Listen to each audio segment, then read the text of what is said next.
Bonjour et bienvenue à tous. Ils pèsent plusieurs, voire des dizaines de milliards d'euros, et leurs entreprises sont mondialement connues et reconnues. Ces héritiers et chefs d'entreprise français figurent parmi les personnalités les plus riches du monde. Qui sont-ils? C'est ce que nous allons voir aujourd'hui. Voici les 10 personnalités françaises les plus riches du monde. Numéro 10.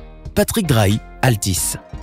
Ce magnat des télécoms est le président d'Altis, une multinationale luxembourgeoise spécialisée dans les télécommunications et les réseaux câblés, cotée à la bourse d'Amsterdam. Né au Maroc en 1963 dans une famille juive, Patrick Drahi émigre en France à l'âge de 15 ans et s'installe à Montpellier où il est admis aux classes préparatoires, au lycée Joffre. Il poursuit ensuite ses études supérieures à l'école polytechnique avant de compléter sa formation à l'école nationale supérieure des télécommunications. Après un passage chez Philips, puis chez le groupe suédois Kinvik, il devient propriétaire d'une holding personnelle, Next Limited Partnership, basée à Guernesey et actionnaire majoritaire d'Altis. En juillet, Patrick Drahi a vu sa fortune s'élever de 37,2% par rapport à l'année 2018, pour atteindre 7,74 milliards d'euros en juillet 2019. Son patrimoine a connu cette hausse après qu'il ait séparé ses activités américaines de celles d'Europe, et grâce à une cotation boursière différente. Numéro 9. Pierre Castel, Groupe Castel. Cet homme d'affaires très discret, âgé de 93 ans et installé en Suisse, possède une fortune estimée en juillet 2019 à 8,43 milliards d'euros, en hausse de 9,1% par rapport à l'année dernière. Né dans la région de Bordeaux en 1926, le président fondateur du groupe Castel, spécialisé dans les boissons, n'avait que 12 ans lorsqu'il quitta l'école pour aller travailler dans les vignes. Quelques années plus tard, en 1949, il monta une affaire de négoce de vin avec ses 8 frères et sœurs et devint très vite le leader de la famille dans les affaires. À la fin des années 70, le groupe Castel devint le premier producteur de vin de table en France, notamment grâce à la vente de produits pas chers. Pierre Castel profita surtout de l'essor des supermarchés qui, durant la période de l'après-guerre, avaient besoin d'être approvisionnés en volume important. Le groupe devint également numéro 2 de la bière en Afrique, un continent que M. Castel avait conquis dès l'âge de 20 ans et se renforça avec l'achat de la chaîne de cavistes Nicolas au début des années 90. Le groupe Castel est aujourd'hui l'une des plus grandes entreprises du monde, avec 240 filiales installées dans une cinquantaine de pays. Numéro 8. Emmanuel Besnier, Lactalis. L'actuel président du groupe laitier et fromager Lactalis a pris la tête de la société fondée par son père Michel Besnier, après la mort de ce dernier en 2000. Diplômé de l'Institut supérieur de gestion de Paris, ce dur en affaires a réussi à faire du groupe Lactalis ce qu'il est aujourd'hui, en faisant tripler son chiffre d'affaires en l'espace de 10 ans. En 2018, Lactalis était considéré en effet comme la première entreprise française en termes de chiffre d'affaires et comme la deuxième plus grande entreprise de transformation de produits laitiers au monde, derrière Nestlé et juste devant Danone, avec pas moins de 250 sites industriels à travers le monde. Sa force, Lactalis la doit aussi aux nombreuses acquisitions de sociétés concurrentes, françaises et étrangères, dont le géant laitier italien Parmalat. Le groupe a dû néanmoins faire face à de nombreuses difficultés ces dernières années, dont une campagne de boycott lancée contre lui. Cependant, l'affaire du lait infantile contaminé, qui a éclaté fin 2017, ne rendra le jeune PDG de Lactalis que plus fort.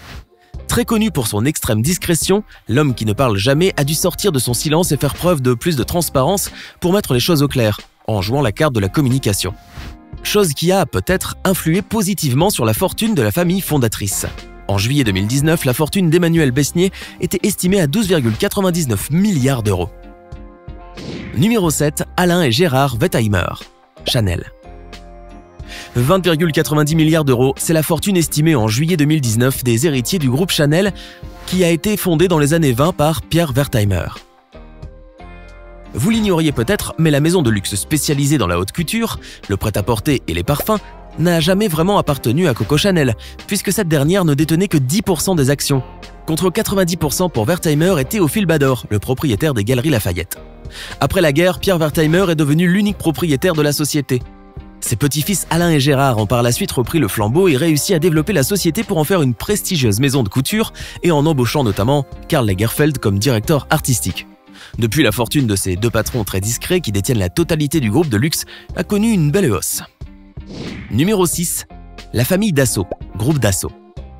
Décédé en mai 2018, à l'âge de 93 ans, Serge Dassault a laissé derrière lui un empire industriel et un fleuron de l'industrie aéronautique française. Le groupe industriel Marcel Dassault, qui opère aussi dans d'autres secteurs comme l'informatique, l'électronique et la presse avec le groupe Figaro, est aujourd'hui présidé par Charles Edelsten, un ami fidèle des Dassault, qui a fait toute sa carrière auprès de cette famille et qui dirige la holding depuis 2014. La fortune des héritiers Dassault, quant à elle, est estimée, en juillet 2019, à 22,40 milliards d'euros, soit 9,8% de plus par rapport à l'année dernière. Numéro 5. François Pinault, Kering. Homme d'affaires autodidacte, François Pinault a démarré le travail dans la scierie familiale, puis dans la négoce du bois, avant d'en faire tout un empire. Ambitieux et perspicace, il s'est spécialisé dans la reprise des entreprises en difficulté dans les années 70, puis a diversifié ses activités en se lançant à la fin des années 80 dans la distribution spécialisée, mais aussi dans le secteur du luxe. C'est ainsi que le groupe français Pinault Printemps Redoute, renommé Kering, possède aujourd'hui des marques de mode célèbres comme Yves Saint Laurent, Alexander McQueen, la marque de joaillerie Boucheron ou encore Gucci qui pèserait aujourd'hui pour 80% des résultats du groupe. Normal alors que la fortune de François Pinault atteigne les 24,49 milliards d'euros et le place à la 5e position de ce classement. À 83 ans, François Pinault, qui a passé les rênes à son fils François-Henri en 2003, peut aujourd'hui se reposer sur ses lauriers et se consacrer à son autre passion, l'art contemporain. En effet, Monsieur Pinault figure parmi les 10 plus grands collectionneurs d'art contemporain dans le monde. Numéro 4. Axel Dumas, Hermès. Descendant de Thierry Hermès, le fondateur de la célèbre maison de luxe Hermès, Axel Dumas est à la tête de cette entreprise familiale depuis juin 2013. Après une maîtrise en droit et une licence de philosophie, l'actuel gérant d'Hermès International a passé quelques années sur les bancs de Sciences Po et de Harvard Business School.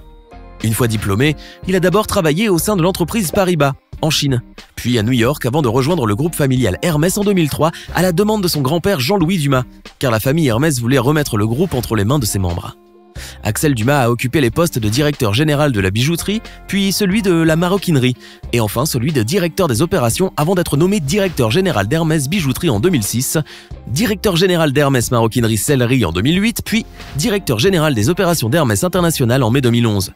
Pour le célèbre sellier français, un objectif reste le même, pérenniser les recettes du succès du groupe en recherchant la meilleure qualité et en conservant les méthodes de conception les plus authentiques possibles, mais aussi se diversifier tout en conservant l'héritage et les valeurs d'Hermès. En 2019, le patrimoine de la famille Hermès, qui contrôle aujourd'hui 70% du capital de l'entreprise, a connu une hausse de 20,6% par rapport à 2018. En juillet, sa fortune pesait 40,73 milliards d'euros. Numéro 3. Françoise Bettencourt-Meyer, L'Oréal. L'unique fille de Liliane Bettencourt et héritière du groupe L'Oréal est l'unique femme de ce classement, mais aussi la femme la plus riche du monde d'après Forbes et les autres classements. En juillet 2019, sa fortune était estimée à 44,56 milliards d'euros, en hausse de 23,4% par rapport à l'année dernière.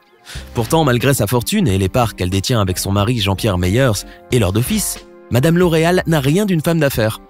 Et pour cause, cette écrivaine ayant passé une enfance bourgeoise, hyper protégée par sa mère, se tient loin de toutes les extravagances auxquelles son nom peut l'associer. Elle a hérité du vivant de sa mère des participations de cette dernière dans L'Oréal, ainsi que de son hôtel particulier de Neuilly, soit la quasi-totalité de son patrimoine. Le nom de Françoise Bettencourt est cependant lié à une autre affaire, l'affaire Bagné-Bettencourt, qui l'oppose au photographe François-Marie Bagné, qu'elle accuse d'avoir profité de la fragilité psychologique de sa mère pour recevoir près d'1 milliard d'euros de dons. Ce long feuilleton judiciaire finira par l'opposer également à sa propre mère avant le classement de l'affaire en 2011. Mais ça, c'est une autre histoire. Numéro 2. Gérard Mullier, Auchan. Celui qui, dans les années 60, avait anticipé l'arrivée des supermarchés, arrive à la 2e position de ce classement.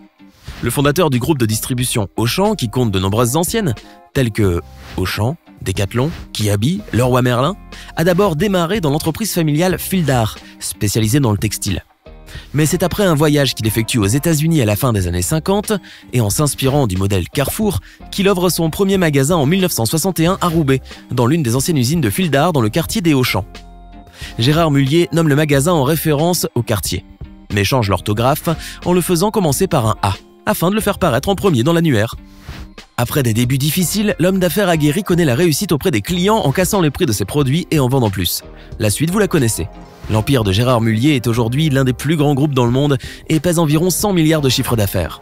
Quant à la fortune de son fondateur, elle a connu une hausse de 3,9% par rapport à l'année dernière pour valoir aujourd'hui quelques 47,26 milliards d'euros. Et le Français le plus riche du monde est numéro 1, Bernard Arnault, LVMH. C'est sans surprise que Bernard Arnault, le PDG de LVMH, Moet Hennessy Louis Vuitton, arrive en tête du classement des Français les plus riches du monde. Et plus que ça, Il est même depuis le 25 novembre 2019 l'homme le plus riche du monde. Après le rachat de Tiffany, le patron de LVMH serait ainsi à la tête d'une impressionnante fortune, 99,5 milliards d'euros, soit après conversion 109,5 milliards de dollars. C'est donc un peu plus que le fondateur d'Amazon, Jeff Bezos, 108,3 milliards de dollars, et que l'ancien PDG de Microsoft, Bill Gates, 106,7 milliards de dollars. Sa fortune a connu une nette évolution, d'au moins plus de 30% par rapport à l'année dernière. 2018 fut d'ailleurs une année record pour l'homme d'affaires français, avec 46,8 milliards d'euros de ventes et des profits records qui ont certainement augmenté depuis, et qui augmenteront encore et encore. LVMH, c'est le groupe aux chiffres fous. 70 marques vendues dans le monde entier. Vuitton bien sûr, mais aussi Dior, Bulgari, Chaumet, Guerlain, Kenzo, Tag Heuer, Veuve Clicquot, Ruinart, 150 000 employés dans le monde et 190 milliards d'euros de valeur boursière. Le succès de Bernard Arnault est sans précédent en France, mais bien mérité. C'était les 10 Français les plus riches du monde. Comme vous venez de le découvrir, le travail et la persévérance représentent la recette du succès et de la fortune, à moins de se retrouver avec un bel héritage. Dites-nous maintenant, que feriez-vous si vous vous retrouviez avec quelques milliards en poche? Ce n'est pas fini. Envie d'en voir plus? Regardez tout de suite une vidéo insolite, pleine de séquences incroyables et de découvertes inégalables sur la chaîne Eureka. Eureka est une chaîne consacrée aux listes insolites qui publie plusieurs fois par semaine des vidéos incroyables sur des sujets inédits. Cliquez tout de suite sur Eureka et découvrez maintenant la toute dernière vidéo de la chaîne. À demain!